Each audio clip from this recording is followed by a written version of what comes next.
Central minister గారు పీరియాడికల్గా review చేయడం ద్వారా గత 5 సంవత్సరాల వైసీపీ పాలనలో ఏవైతే నిలబడిపోయాయో సంక్షేమ కార్యక్రమాలు కావచ్చు, అభివృద్ధి కార్యక్రమాలు కావచ్చు, వాటన్నిటిని కూడా ఒక్కొక్కటి నెరవేర్చుకుంటూ ఈ 1 ఇయర్లోనే విజయోత్సవ సభలు జరపడానికి ముందుగానే ఏవైతే ప్రజలకు వాగ్దానం చేశామో, ఏవైతే మేనిఫెస్టోలో పెట్టామో వాటన్నింటిని కూడా ఆన్లైన్లోకి తీసుకురావడం జరిగిందని ఘంటాపథంగా చెప్పగలం.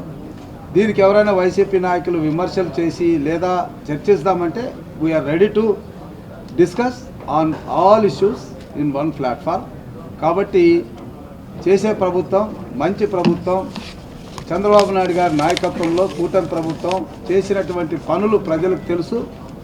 కాబట్టే వాటి విజయోత్సవాలు జరుపుకోవాలనుకున్న సందర్భంలో ఇది జరిగింది కాబట్టి కొంత విచారణ వ్యక్తం చేస్తున్నాం. బట్ ఏదేమైనా కలెక్టర్ గారి నేతృత్వం, మా మంత్రి గారి సూపర్వైజన్, ప్రతి వారం 10 రోజులకు ఒక మారు రివ్యూ చేయడం, మా అధికారుల సహకారం అందరికీ కలిపి ఈరోజు పత్తిపాడు నియోజకవర్గానికి సంబంధించి అన్ని ఇష్యూస్ కూడా ఆన్లైన్లో పెట్టడం, కొన్ని సెటిల్ చేసాం, కొన్ని పరిష్కరించాం, కొన్ని ఆన్లైన్లో ఉన్నాయి. వీటన్నింటి కంప్లీట్ కావడానికి ఒక 1 ఇయర్ పడుతుంది. ఏదైతే 5 ఏళ్ళలో కంప్లీట్ చేస్తామని చెప్పామో అవి 2 ఏళ్ళలోనే కంప్లీట్ చేయడం అనేటువంటిది జరుగుతుంది.